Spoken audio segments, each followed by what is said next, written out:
Welcome to episode number 335, where I'm talking about sex and the doshas. Ayurveda gives great information on how to manage our sexual energy and desires and considers sex to be one of the three pillars of health, along with food and sleep. So please stay tuned.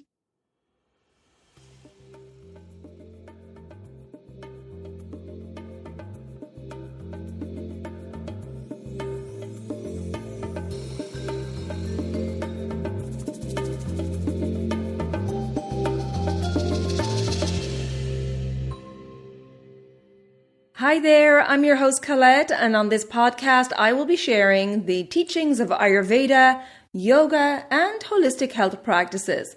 Now, if you're new to Ayurveda, I recommend checking out the first couple of episodes where I do an introduction to Ayurveda and the mind-body types. Thanks for listening, and now here's a new episode. Hey there, before we start this episode today, I want to remind you that I have my upcoming group Digestive Reset Cleanse starting April 19th, very soon. This cleanse, even though it's a group cleanse, it's individually tailored to you because it comes with a 90-minute online consultation where we can have an in-depth chat about your current health status. And then I can tailor the recipes, the mindfulness, the self-care practices, and so on to you and your lifestyle. And then we go through the cleanse as a group. We have a private community where we can talk to each other and support each other and hold each other accountable. And you can find all the details in the show notes or visit my website, elementshealingandwellbeing.com, and go to the events page. If you want to do the cleanse and that date of April 19th doesn't work for you, you can choose a private cleanse, choose your own dates, and then you have me one-on-one for support. And on my website, you can go to the programs page for that private cleanse information. And I hope you can join us as we go through this change of seasons, taking care of our digestive system, eliminating any accumulation of toxins, any accumulation of doshas, so that we can arrive into the new season feeling light, clear, and energetic. Hey there, it's Colette, and welcome back to the Elements of Ayurveda podcast. I'm doing a solo episode today talking all about sex and the Ayurvedic guidelines for sex. Ayurveda is amazing, gives us guidelines on every aspect of our lives, including sex. So let's get right into it. Ayurveda considers brahmacharya, which is sexual energy and desires, to be one of the three pillars of health, along with proper management of food or ahara and sleep, nidra. So Ayurveda says brahmacharya, sexual energy and desires, is as important as our food and sleep. Ayurveda considers sex to be an act of communicating love as a profound energy from which we can derive great pleasure. The Ashtanga Hridayam says, from a disciplined indulgence in sex through brahmacharya, one gains memory, intelligence, health, nourishment, sharpness of the sense organs, strength, and longevity. So let's break that down. So it says disciplined indulgence in sex, meaning accepting responsibility and regulating our sexual drive and choosing a partner that you respect and value with healthy boundaries. And then it says through brahmacharya, meaning the regulation of sexual energy and desires. So from that disciplined indulgence in sex through brahmacharya, you gain all these benefits that I mentioned. And just to say once more, they are memory, intelligence, health, nourishment, sharpness of the sense organs, strength, and longevity. Now, according to Ayurveda, sex is not limited to reproduction and pleasure, but that the management and balance of sexual energy is of paramount importance to the flow of ojas. Ojas, which I've talked a lot about in past episodes, is the end product of a healthy digestive system. When our food is broken down into an elemental juice, which nourishes all the 7 tissues of the body, and the reproductive tissues of Artava and Shukra, the female and male reproductive tissues, are the final tissues to be nourished in this process. The byproduct or upadhatu of this entire process of nutrition of the tissues is ojas. Now, when ojas is plentiful, it promotes mental and physical strength, endurance, strong immunity, healthy reproductive tissue, and generous reserves of energy, compassion, love, empathy, creativity, and contentment.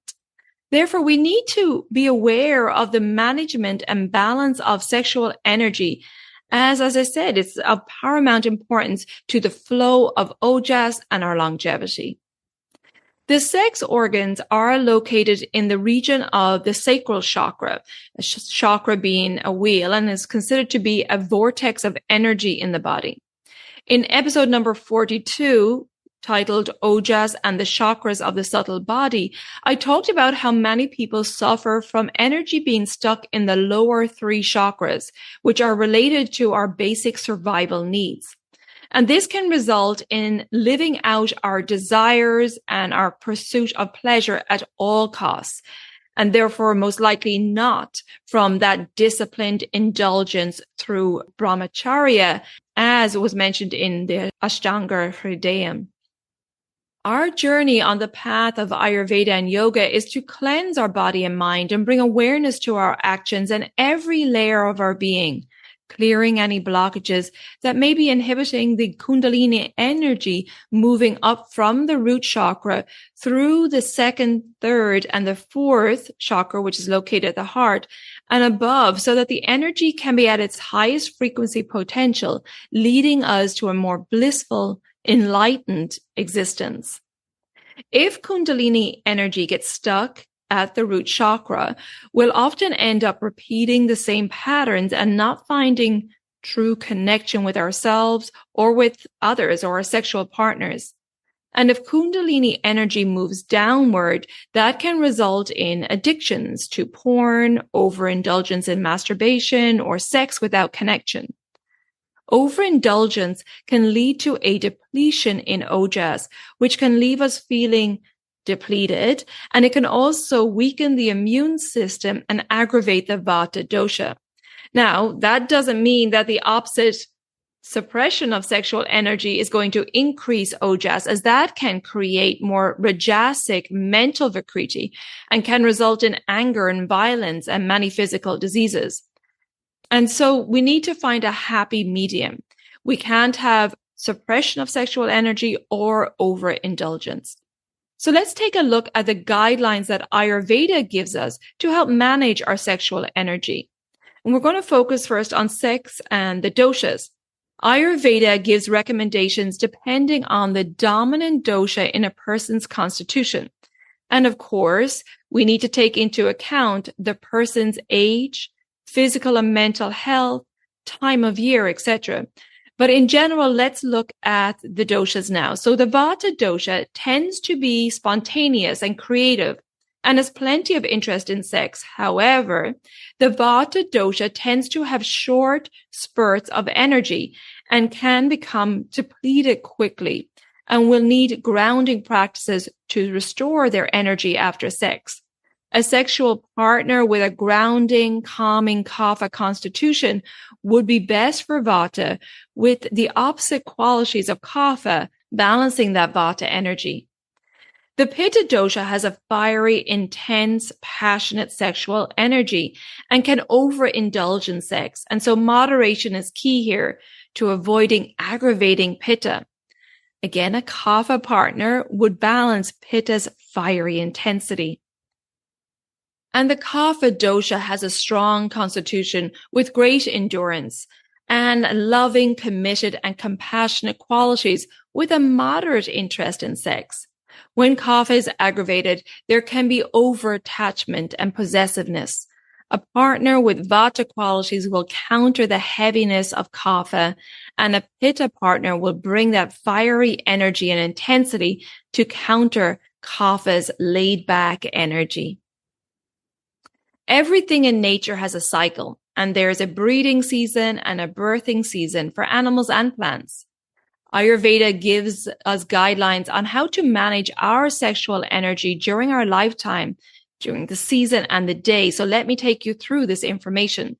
So for lifetime guidance, well, a woman has a monthly cycle and a fertility cycle, which ends at menopause. Ayurveda recommends not having sex during the start or bleeding stage of the menstrual cycle, when the Vata dosha is active and responsible for shedding the uterine lining, as this could lead to further Vata aggravation. Ayurveda also recommends reduced sexual activity in the Vata stage of life. That's after menopause or andropause for men, for the same reason, as it can aggravate the Vata dosha and deplete vital ojas. However, now that we're living much longer and healthier and sexually active later in life, it's important to understand how to rejuvenate the body after sex. And so I'll talk about that in a moment. For seasonal guidance, Ayurveda teaches us that the cool and wetter months with the same qualities as the Kapha dosha are the best months for engaging in sexual activity, as the natural Kapha presence in the season supports the Vata and Pitta increasing activity of sex. So if there's a wet, cool springtime, that's the time to be more sexually active.